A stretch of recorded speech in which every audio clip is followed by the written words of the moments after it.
Capítulo 1. El significado de los milagros. 1. Principios de los milagros. No hay grados de dificultad en los milagros. No hay ninguno que sea más difícil o más grande que otro. Todos son iguales. Todas las expresiones de amor son máximas. Los milagros, de por sí, no importan. Lo único que importa es su origen, el cual está más allá de toda posible evaluación. Los milagros ocurren naturalmente como expresiones de amor. El verdadero milagro es el amor que los inspira. En este sentido, todo lo que procede del amor es un milagro. Todos los milagros significan vida, y Dios es el dador de la vida. Su voz te guiará muy concretamente. Se te dirá todo lo que necesites saber. Los milagros son hábitos, y deben ser involuntarios. No deben controlarse conscientemente. Los milagros seleccionados conscientemente pueden proceder de un falso asesoramiento. Los milagros son naturales. Cuando no ocurren, es que algo anda mal. Todo el mundo tiene derecho a los milagros, pero antes es necesario una purificación. Los milagros curan porque suplen una falta. Lo sobran aquellos que temporalmente tienen más para aquellos que temporalmente tienen menos. Los milagros son una especie de intercambio. Como toda expresión de amor, que en el auténtico sentido de la palabra es siempre milagrosa, dicho intercambio invierte las leyes físicas. Brindan más amor tanto al que da como al que recibe. Cuando se obran milagros con vistas a hacer de ellos un espectáculo para atraer creyentes, es que no se ha comprendido su propósito. La oración es el vehículo de los milagros. Es el medio de comunicación entre lo creado y el Creador. Por medio de la oración se recibe amor, y por medio de los milagros se expresa amor. Los milagros son pensamientos. Los pensamientos pueden representar el nivel inferior o corporal de experiencia, o el nivel superior o espiritual de experiencia. Uno de ellos da lugar a lo físico, el otro crea lo espiritual. Los milagros son a la vez comienzos y finales, y así, alteran el orden temporal. Son siempre afirmaciones de renacimiento, que parecen retroceder, pero que en realidad van hacia adelante. Cancelan el pasado en el presente, y así, libran el futuro. Los milagros dan fe de la verdad. Son convincentes porque proceden de la convicción. Sin convicción degeneran en magia, que es insensata, y, por lo tanto, destructiva. O más bien, el uso no creativo de la mente. Todos los días deberían consagrarse a los milagros. El propósito del tiempo es que aprendas a usarlo de forma constructiva. El tiempo es, por lo tanto, un recurso de enseñanza y un medio para alcanzar un fin. El tiempo cesará cuando ya no sea útil para facilitar el aprendizaje. Los milagros son recursos de enseñanza para demostrar que dar es tan bienaventurado como recibir. Aumentan la fortaleza del que da y simultáneamente le dan fortaleza al que recibe. Los milagros trascienden el cuerpo. Son cambios súbitos al dominio de lo invisible, más allá del nivel corporal.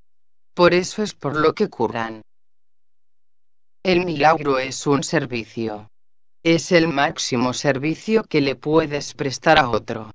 Es una manera de amar al prójimo como a ti mismo, en la que reconoces simultáneamente tu propia valía y la de él. Los milagros hacen que las mentes sean una en Dios. Se basan en la cooperación porque la filiación es la suma de todo lo que Dios creó. Los milagros reflejan, por lo tanto, las leyes de la eternidad, no las del tiempo. 0. Los milagros despiertan nuevamente la conciencia de que el espíritu, no el cuerpo, es el altar de la verdad.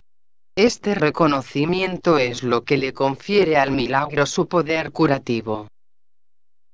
Los milagros son expresiones naturales de perdón.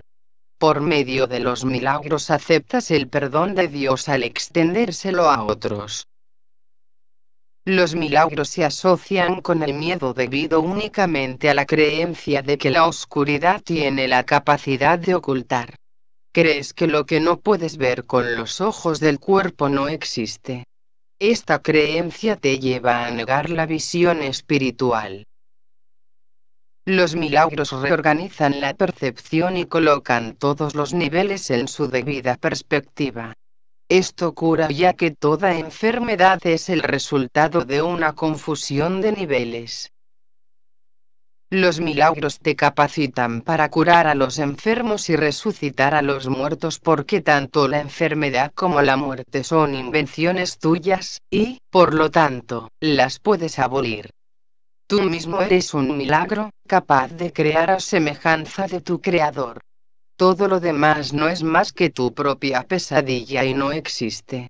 Solo las creaciones de luz son reales. Los milagros son parte de una cadena eslabonada de perdón que, una vez completa, es la expiación.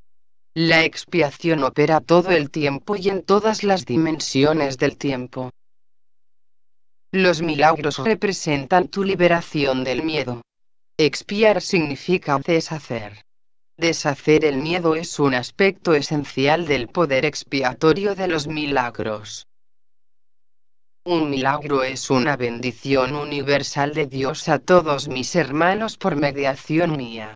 Perdonar es el privilegio de los perdonados. Los milagros son un modo de liberarse del miedo. La revelación produce un estado en el que el miedo ya ha sido abolido. Los milagros son, por lo tanto, un medio, y la revelación, un fin. Los milagros alaban a Dios a través de ti. Lo alaban al honrar a sus creaciones, afirmando así la perfección de las mismas. Curan porque niegan la identificación con el cuerpo y afirman la identificación con el espíritu. 0. Dado que los milagros reconocen el espíritu, ajustan los niveles de percepción y los muestran en su debido lugar. Esto sitúa al espíritu en el centro, desde donde puede comunicarse directamente. Los milagros deben inspirar gratitud, no reverencia. Debes dar gracias a Dios por lo que realmente eres. Los hijos de Dios son santos, y los milagros honran su santidad, que ellos pueden ocultar, mas nunca perder. Yo inspiro todos los milagros, que en realidad son intercesiones. Interceden en favor de tu santidad y santifican tus percepciones. Al ubicarte más allá de las leyes físicas te elevan a la esfera del orden celestial. En ese orden tú eres perfecto. Los milagros te honran porque eres digno de ser amado. Desvanecen las ilusiones que albergas acerca de ti mismo y perciben la luz en ti. De esta forma, al liberarte de tus pesadillas, expían tus errores. Al liberar a tu mente de la prisión de tus ilusiones te restauran la cordura. Los milagros le devuelven a la mente su llenura. Al expiar su sensación de carencia establecen perfecta protección. La fortaleza del espíritu no da cabida a intromisiones. Los milagros son expresiones de amor, pero puede que no siempre tengan efectos observables. Los milagros son ejemplos de recto pensar que armonizan tus percepciones con la verdad tal como Dios la creó. Un milagro es una corrección que yo introduzco en el pensamiento falso. Actúa como un catalizador, disolviendo la percepción errónea y reorganizándola debidamente. Esto te coloca bajo el principio de la expiación, donde la percepción sana. Hasta que esto no ocurra no podrás conocer el orden divino. El Espíritu Santo es el mecanismo de los milagros. Él reconoce las creaciones de Dios así como tus ilusiones. Separa lo verdadero de lo falso mediante su capacidad para percibir totalmente en vez de selectivamente. El milagro elimina el error porque el Espíritu Santo lo identifica como falso o irreal. Esto es lo mismo que decir que al percibirse la luz la oscuridad desaparece automáticamente. 0. El milagro reconoce que todo el mundo es tu hermano así como mi hermano también. Es una manera de percibir la marca universal de Dios. El contenido perceptual de los milagros es la plenitud. De ahí que puedan corregir o redimir la errada percepción de carencia. Uno de los mayores beneficios que se deriva de los milagros es su poder para liberarte de tu falso sentido de aislamiento, privación y carencia. Los milagros surgen de un estado mental milagroso, o de un estado de estar listo para ellos. Los milagros son expresiones de una conciencia interna de Cristo y de haber aceptado su expiación. Un milagro nunca se pierde. Puede afectar a mucha gente que ni siquiera conoces, y producir cambios inimaginables en situaciones de las que ni siquiera eres consciente. El Espíritu Santo es el medio de comunicación más elevado. Los milagros no entrañan ese tipo de comunicación, debido a que son medios temporales de comunicación. Cuando retornes a la forma original de comunicación con Dios por revelación directa, los milagros dejarán de ser necesarios. El milagro es un recurso de aprendizaje que reduce la necesidad del tiempo. Establece un intervalo temporal fuera de lo normal que no está sujeto a las leyes usuales del tiempo. En ese sentido es intemporal. El milagro es el único recurso que tienes a tu inmediata disposición para controlar el tiempo. Solo la revelación lo trasciende al no tener absolutamente nada que ver con el tiempo. El milagro no distingue entre diferentes grados de percepción errónea. Es un recurso para sanar la percepción que es eficaz independientemente del grado o dirección del error. En eso radica su verdadera imparcialidad. 0. El milagro compara lo que tú has hecho con la creación, aceptando como cierto lo que concuerda con ella, y rechazando como falso lo que no. 2. La revelación, el tiempo y los milagros. La revelación produce una suspensión completa, aunque temporal, de la duda y el miedo. Refleja la forma original de comunicación entre Dios y sus creaciones, la cual entraña la sensación extremadamente personal de creación que a veces se busca en las relaciones físicas. La proximidad física no puede proporcionarla. Los milagros, en cambio, son genuinamente interpersonales y conducen a un auténtico acercamiento a los demás. La revelación te une directamente a Dios. Los milagros te unen directamente a tu hermano. Ni la revelación ni los milagros emanan de la conciencia, aunque ambos se experimentan en ella. La conciencia es el estado que induce a la acción, aunque no la inspira. Eres libre de creer lo que quieras, y tus actos dan testimonio de lo que crees. La revelación es algo intensamente personal y no puede transmitirse de forma que tenga sentido. De ahí que cualquier intento de describirla con palabras sea inútil. La revelación induce solo a la experiencia. Los milagros, por otra parte, inducen a la acción. Por ahora resultan más útiles debido a su naturaleza interpersonal.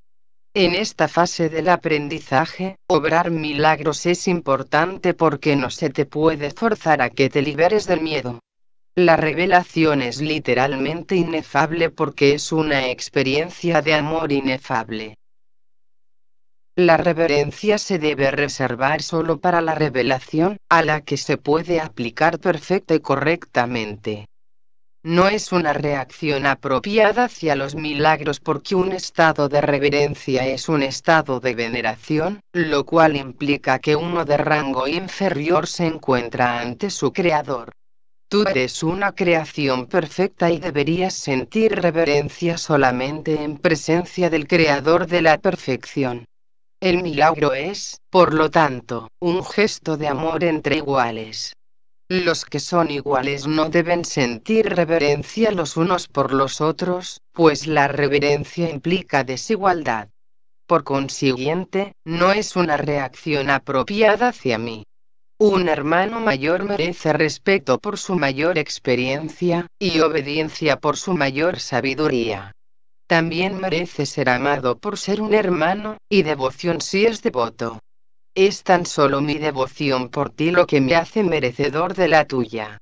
No hay nada con respecto a mí que tú no puedas alcanzar. No tengo nada que no proceda de Dios. La diferencia entre nosotros por ahora estriba en que yo no tengo nada más. Esto me coloca en un estado que en ti es solo latente. Nadie viene al Padre sino por mí no significa que yo esté en modo alguno separado de ti o que sea diferente, excepto en el tiempo, y el tiempo no existe realmente. La afirmación tiene más sentido desde el punto de vista de un eje vertical que de uno horizontal. Tú estás debajo de mí y yo estoy debajo de Dios. En el proceso de ascensión yo estoy más arriba porque sin mí la distancia entre Dios y el hombre sería demasiado grande para que tú la pudieses salvar.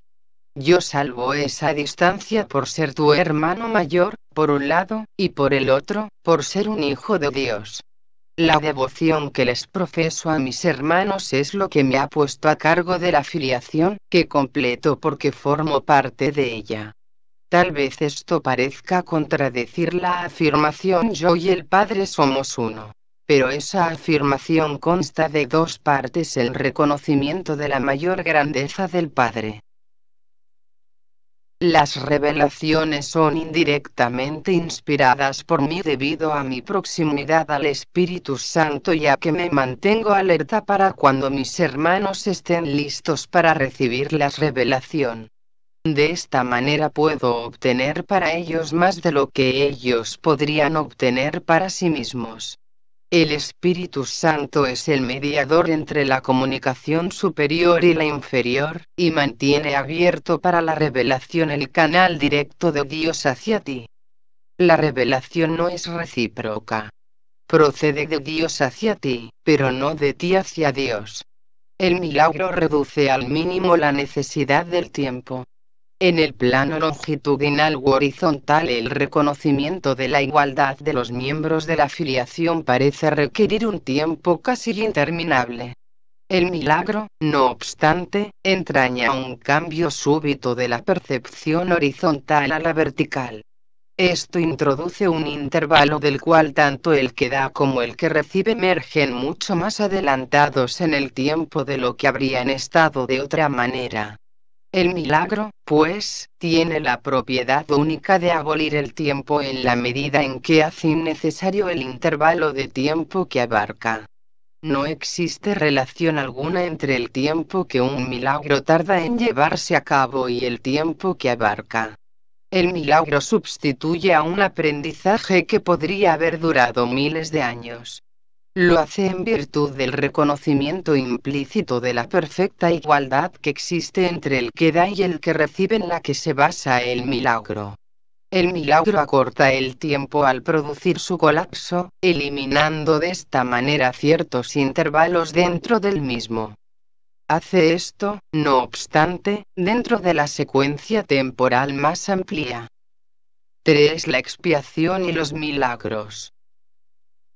Yo estoy a cargo del proceso de expiación que emprendí para darle comienzo. Cuando le ofreces un milagro a cualquiera de mis hermanos, te lo ofreces a ti mismo y me lo ofreces a mí. La razón por la que te lo ofreces a ti mismo primero es porque yo no necesito milagros para mi propia expiación, pero estoy detrás de ti por si fracasas temporalmente. Mi papel en la expiación es cancelar todos los errores que de otro modo tú no podrías corregir. Cuando se te haya restituido la conciencia de tu estado original, pasarás naturalmente a formar parte de la expiación. A medida que compartas conmigo mi renuencia a aceptar error alguno en ti o en los demás, te unirás a la gran cruzada para corregirlos.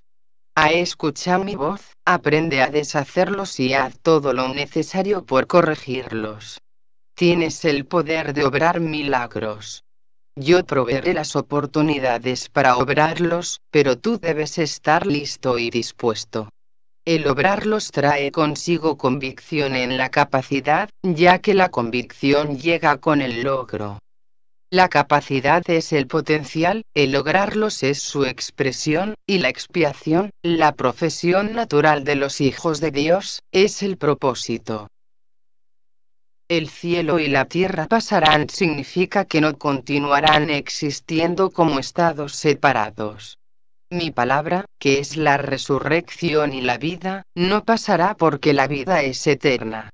Tú eres la obra de Dios, y su obra es totalmente digna de amor y totalmente amorosa. Así es como el hombre debiera pensar de sí mismo en su corazón, pues eso es lo que realmente es. Los perdonados son el medio de la expiación. Al estar infundidos por el Espíritu, perdonan a su vez. Aquellos que han sido liberados deben unirse para liberar a sus hermanos, pues ese es el plan de la expiación. Los milagros son el medio a través del cual las mentes que sirven al Espíritu Santo se unen a mí para la salvación o liberación de todas las creaciones de Dios. Yo soy el único que puede obrar milagros imparcialmente porque yo soy la expiación. Tú tienes un papel en la expiación que yo te dictaré. Pregúntame qué milagros debes llevar a cabo. Ello te ahorrará esfuerzos innecesarios porque estarás actuando bajo comunicación directa.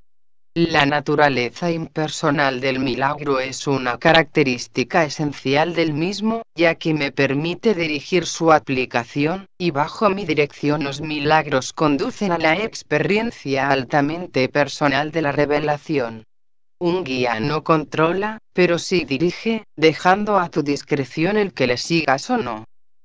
No nos dejes caer en la tentación significa reconoce tus errores y elige abandonarlos siguiendo mi dirección. El error no puede amenazar realmente a la verdad, la cual siempre puede resistirlo. En realidad, solo el error es vulnerable. Eres libre de establecer tu reino donde mejor te parezca, pero no puedes sino elegir acertadamente si recuerdas esto. El espíritu está eternamente en estado de gracia. Tu realidad es únicamente espíritu. Por lo tanto, estás eternamente en estado de gracia. Desde este punto de vista, la expiación deshace todos los errores, y de esta forma extirpa las raíces del temor. Cada vez que experimentas las palabras tranquilizadoras de Dios como una amenaza, es siempre porque estás defendiendo una lealtad mal situada o desencaminada. Al proyectar eso sobre otros los aprisionas, pero solo en la medida en que refuerzas los errores que ellos ya han cometido. Eso los hace vulnerables a las distorsiones de los demás, ya que la percepción que tienen de sí mismos está distorsionada. El que obra milagros tan solo puede bendecirlos, lo cual desvanece sus distorsiones y los libera de su prisión. Respondes a lo que percibes, y tal como percibas así te comportarás. La regla de oro te pide que te comportes con los demás como tú quisieras que ellos se comportasen contigo. Esto significa que tanto la percepción que tienes de ti como la que tienes de ellos debe ser fidedigna. La regla de oro es la norma del comportamiento apropiado. Tú no puedes comportarte de manera apropiada a menos que percibas correctamente.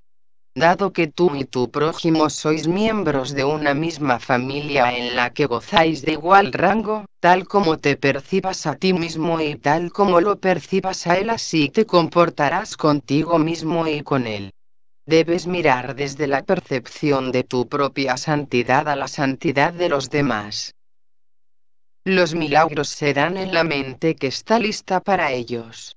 Dicha mente, al estar unida, se extiende a todos aun cuando el que obra milagros no se dé cuenta de ello. La naturaleza impersonal del milagro se debe a que la expiación en sí es una, lo cual une a todo lo creado con su creador. Como expresión de lo que verdaderamente eres, el milagro sitúa a la mente en un estado de gracia. La mente, entonces, naturalmente da la bienvenida tanto al huésped interno como al desconocido externo. Al invitar adentro al desconocido, éste se convierte en tu hermano. El hecho de que el milagro pueda tener efectos en tus hermanos de los que ni siquiera eres consciente no debe preocuparte. El milagro siempre te bendecirá. Los milagros que no se te ha pedido que hagas no dejan de tener valor. Siguen siendo expresiones de tu estado de gracia, pero dado mi absoluto conocimiento del plan en su totalidad, yo debo controlar su ejecución. La naturaleza impersonal de la mentalidad milagrosa asegura tu gracia, pero solo yo estoy en posición de saber dónde pueden concederse. Los milagros son selectivos únicamente en el sentido de que se canalizan hacia aquellos que los pueden usar en beneficio propio. Puesto que esto hace que sea inevitable el que los extiendan a otros, se suelda una fuerte cadena de expiación. Esta selectividad, sin embargo, no toma en cuenta la magnitud del milagro mismo, ya que el concepto de tamaño existe en un plano que de por sí es irreal. Dado que el milagro tiene como objeto restablecer la conciencia de la realidad, no sería eficaz si estuviese limitado por las leyes que gobiernan el error que tiene como objeto corregir. 4. ¿Cómo escapar de la oscuridad? Escapar de la oscuridad comprende dos etapas. Primera, el reconocimiento de que la oscuridad no puede ocultar nada. Este paso generalmente da miedo. Segunda, el reconocimiento de que no hay nada que desees ocultar aunque pudieses hacerlo. Este paso te libera del miedo. Cuando ya no estés dispuesto a ocultar nada, no solo estarás dispuesto a entrar en comunión, sino que entenderás también lo que es la dicha y la paz. La oscuridad, de hecho, jamás puede ocultar a la santidad, pero tú puedes engañarte a ti mismo al respecto. Este engaño te hace temer porque te das cuenta en tu corazón de que es un engaño, y realizas enormes esfuerzos por establecer su realidad. El milagro sitúa a la realidad en el lugar que le corresponde. A la realidad le corresponde estar únicamente en el espíritu, y el milagro reconoce únicamente la verdad. De este modo desvanece las ilusiones que albergas con respecto a ti mismo, y te pone en comunión contigo mismo y con Dios. El milagro se une a la expiación al poner a la mente al servicio del Espíritu Santo. Así se establece la verdadera función de la mente y se corrigen sus errores, que son simplemente una falta de amor. Tu mente puede estar poseída por ilusiones, pero el espíritu es eternamente libre. Si una mente percibe sin amor, percibe tan solo un armazón vacío y no se da cuenta del espíritu que mora adentro. Pero la expiación restituye el espíritu al lugar que le corresponde. La mente que sirve al espíritu es invulnerable. La oscuridad es falta de luz de la misma manera en que el pecado es falta de amor. No tiene cualidades únicas propias. Es un ejemplo de la creencia en la escasez, de la cual solo se pueden derivar errores. La verdad es siempre abundante. Los que perciben y reconocen que lo tienen todo no tienen necesidades de ninguna clase. El propósito de la expiación es devolvértelo todo, o más bien, devolvérselo a tu conciencia. Se te dio todo cuando fuiste creado, exactamente como se les dio a todos los demás. El vacío que el miedo engendra tiene que ser sustituido por el perdón. Eso es lo que la Biblia quiere decir con ya no habrá muerte, y por lo que yo pude demostrar que la muerte no existe. Vine a dar cumplimiento a la ley al reinterpretarla. La ley en sí, si se entiende correctamente, solo ofrece protección. Son los que aún no han cambiado su manera de pensar quienes han introducido en la ley la idea de las llamas del infierno. Te aseguro que daré testimonio a través de todo aquel que me lo permita, y en la medida en que me lo permita. Aquello de lo que das fe demuestra tus creencias, y de esta manera las refuerza. Aquellos que dan testimonio de mí están expresando, por medio de los milagros que obran, que han dejado de creer en la carencia en favor de la abundancia que han aprendido les pertenece. 5. Plenitud y espíritu. El milagro es en gran medida como el cuerpo, en el sentido de que ambos son recursos de aprendizaje para facilitar un estado en el que finalmente se hacen innecesarios. Cuando se alcanza el estado original de comunicación directa con el espíritu, ni el cuerpo ni el milagro tienen objeto alguno. Pero mientras creas que estás en un cuerpo, puedes elegir entre canales de expresión sin amor o canales de expresión milagrosos. Puedes fabricar un armazón vacío, pero es imposible que no puedas expresar nada en absoluto. Puedes esperar, demorarte, paralizarte o reducir tu creatividad a casi nada, pero no puedes abolirla. Puedes destruir tu medio de comunicación, pero no tu potencial. Tú no te creaste a ti mismo. La decisión básica del que se ha decidido por el camino de los milagros es no esperar en el tiempo más de lo necesario. El tiempo puede causar deterioro y también puede desperdiciarse. El que obra milagros, por lo tanto, acepta gustosamente el factor de control del tiempo. Reconoce que cada colapso de tiempo nos acerca más a todos al punto en el que finalmente nos podemos liberar de él y en el que el Hijo y el Padre son uno. La igualdad no quiere decir igualdad ahora. Cuando cada cual reconozca que lo tiene todo, las aportaciones individuales a la filiación dejarán de ser necesarias. Cuando la expiación se haya completado, todos los hijos de Dios compartirán todas las aptitudes. Dios es imparcial. Todos sus hijos disponen de todo su amor, y Él da todos sus dones libremente a todos por igual. Excepto que os volváis como niños pequeños significa que a menos que reconozcas plenamente tu completa dependencia de Dios, no podrás conocer el poder real del Hijo en su verdadera relación con el Padre. El que los hijos de Dios sean especiales no procede de una condición de exclusión sino de una de inclusión. Todos mis hermanos son especiales. Si creen estar privados de algo, su percepción se distorsiona. Cuando esto ocurre, toda la familia de Dios, la filiación, sufre un deterioro en sus relaciones. En última instancia, todo miembro de la familia de Dios tiene que retornar. El milagro le llama a retornar porque le bendice y le honra, aun cuando esté ausente en espíritu. De Dios no se hace burla, no es una amenaza, sino una garantía. Dios habría sido burlado si alguna de sus creaciones careciese de santidad. La creación es plena, y la señal de la plenitud es la santidad. Los milagros son afirmaciones de filiación, que es un estado de compleción y abundancia. Todo lo que es verdadero es eterno y no puede cambiar ni ser cambiado. El espíritu es, por lo tanto, inalterable porque ya es perfecto, pero la mente puede elegir a quién desea servir. El único límite en su elección es que no puede servir a dos amos.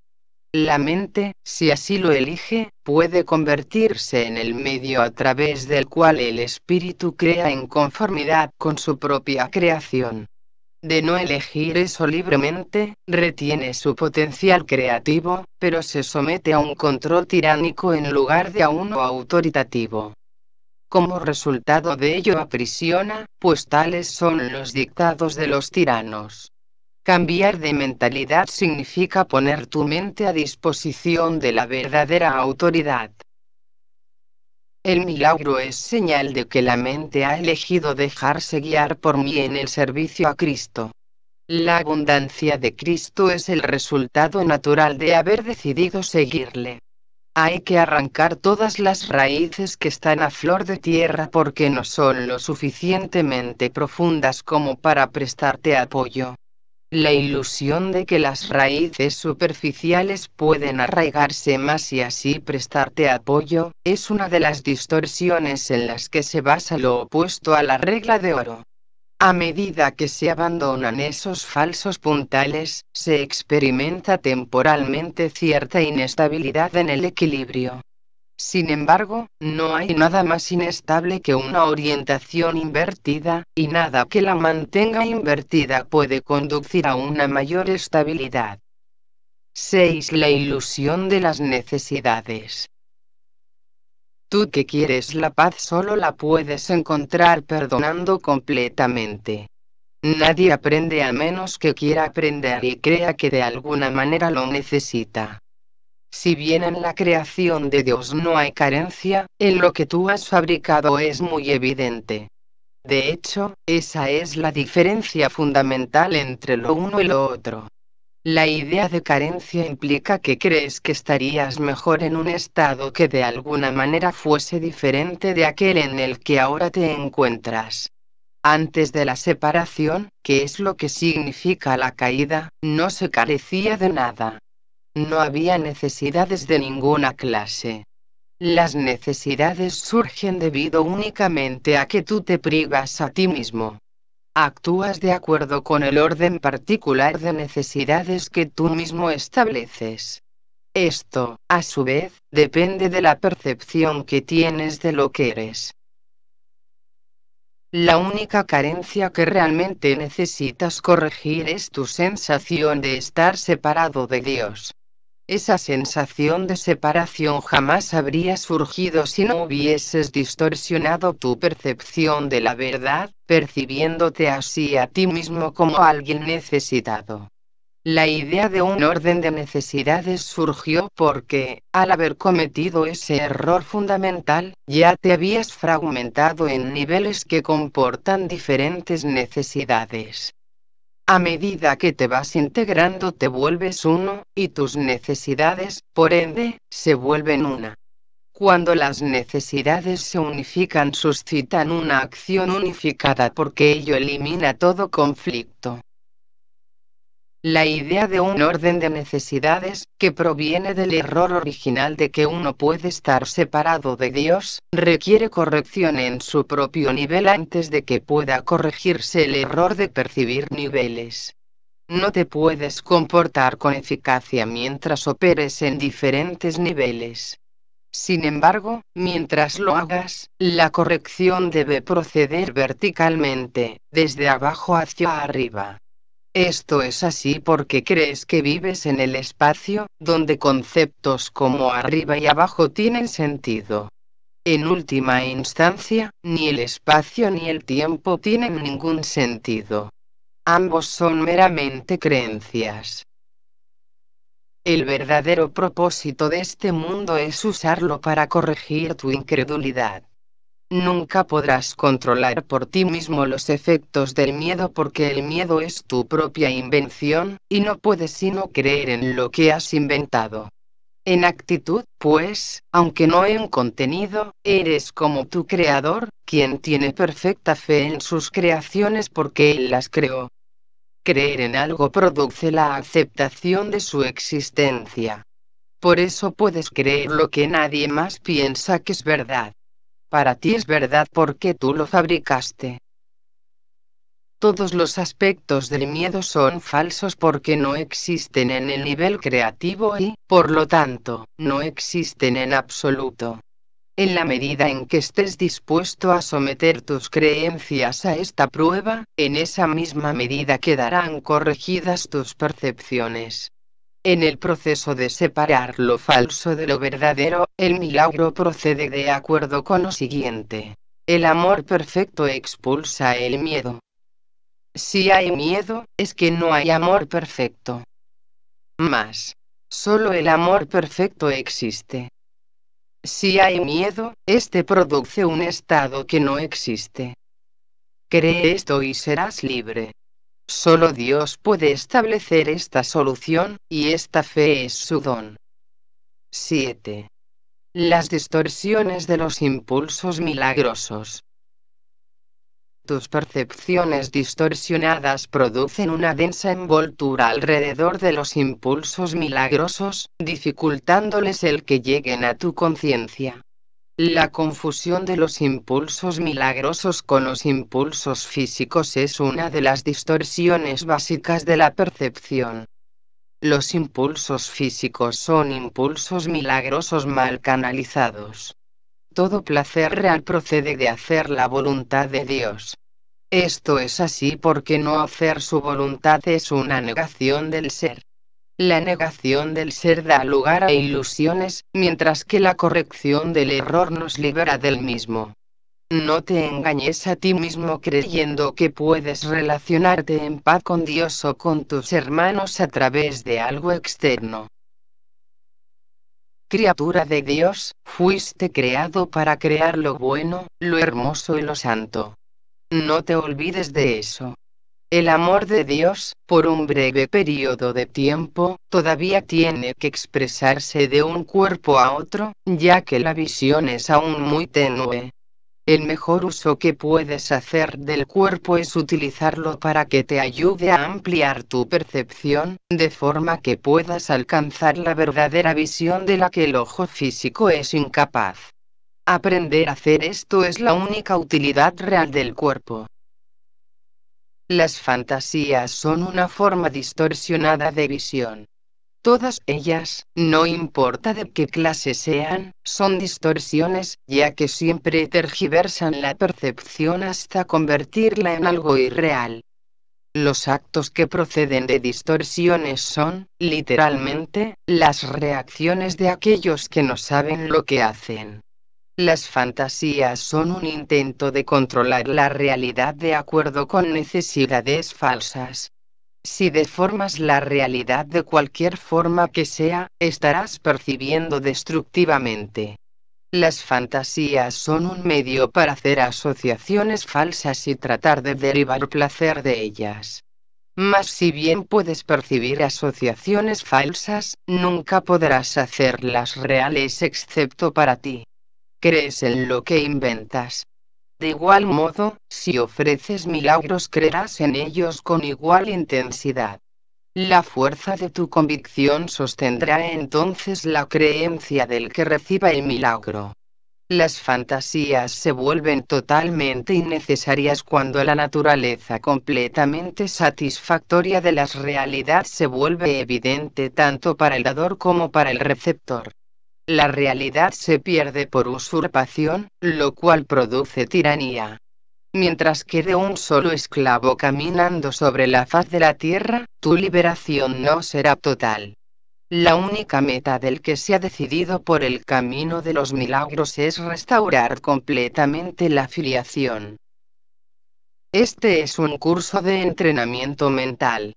Todo aprendizaje requiere atención y estudio en algún nivel. Algunas de las secciones posteriores de este curso se basan en tan gran medida en estas primeras secciones, que es necesario un estudio muy detallado de las mismas. También las vas a necesitar a modo de preparación. Sin esta preparación, lo que sigue, podría infundirte demasiado temor, imposibilitando así el que pudieses usarlo de manera constructiva. A medida que estudies estas primeras secciones, no obstante, comenzarás a percatarte de algunas de las conexiones que más adelante se ampliarán. Se necesitan sólidos cimientos debido a la confusión que hay entre el miedo y la reverencia, a la que ya hice referencia anteriormente, y en la cual incurrimos con frecuencia.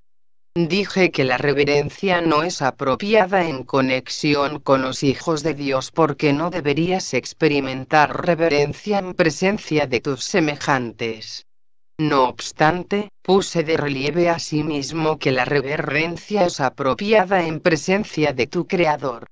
He tenido mucho cuidado al clarificar mi papel en la expiación sin añadirle ni restarle importancia. Estoy tratando también de hacer lo mismo con el tuyo. He subrayado que la reverencia no es una reacción apropiada hacia mí debido a nuestra inherente igualdad. Algunos de los pasos posteriores de este curso, sin embargo, entrañan un acercamiento más directo a Dios mismo. No sería prudente iniciar esos pasos sin una preparación cuidadosa, pues, de lo contrario, la reverencia se confundiría con el miedo, y la experiencia acabaría siendo más traumática que beatífica. La curación, en última instancia, procede de Dios. Se te están explicando cuidadosamente los medios. La revelación puede, de vez en cuando, revelarte cuál es el fin, pero para alcanzarlo, los medios son necesarios.